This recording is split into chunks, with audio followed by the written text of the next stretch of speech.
دیکھو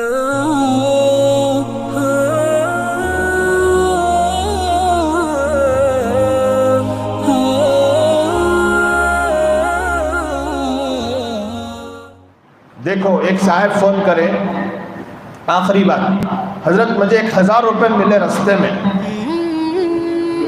لے لے گا تو مسجد کی چادر میں ڈال دیا، کہاں ڈال دیا؟ مسجد کی چادر میں ڈال دیا۔ صحیح کریا کیا میں؟ پھر بولے اب ڈالنے سے پہلے نہ جی پوچھنا تھا، جب ہمارے مسلمانہ کے کام کرنے سے پہلے پوچھنا سو کی کر کو بولنا سو۔ ارے بولو بھائی، کوئی بھی کام معلوم نہیں ہے تو پہلے پوچھنا نہیں۔ کوئی رستے میں چیز ملی، لقطہ کا حکم کیا ہے؟ اس میں کڑے کڑے مسائل ہیں۔ کوئی چیز آپ کو مل جاتی ہے تو 6 مہینے تک آپ اس کو اپنے پاس روک کر رکھیں گے۔ کتنے مہینے تک آپ؟ فقہ حنفی کے اعتبار سے 6 مہینے تمہیں رکھ لے کو پھرتے رہنا، کس کی بھائی، کس کی بھائی، کس کی بھائی، لے تو وہاں کہاں بھی حفاظت سے رکھو، چھوڑنا، کون دل آپ کو پوچھا تو دینا۔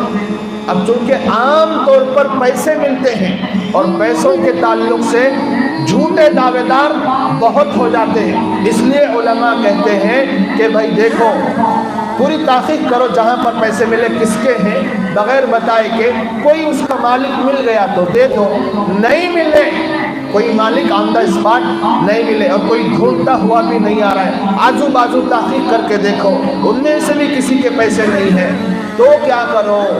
وہ پیسے مالک کی طرف سے کسی غریب کو صدقہ کر دو، اس کو اس کا ثواب مل جائے گا۔ ٹھیک ہے، صدقہ بھی کر دیا۔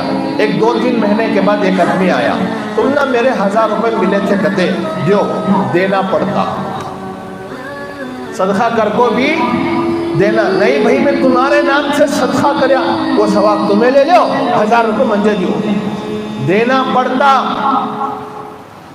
سمجھے؟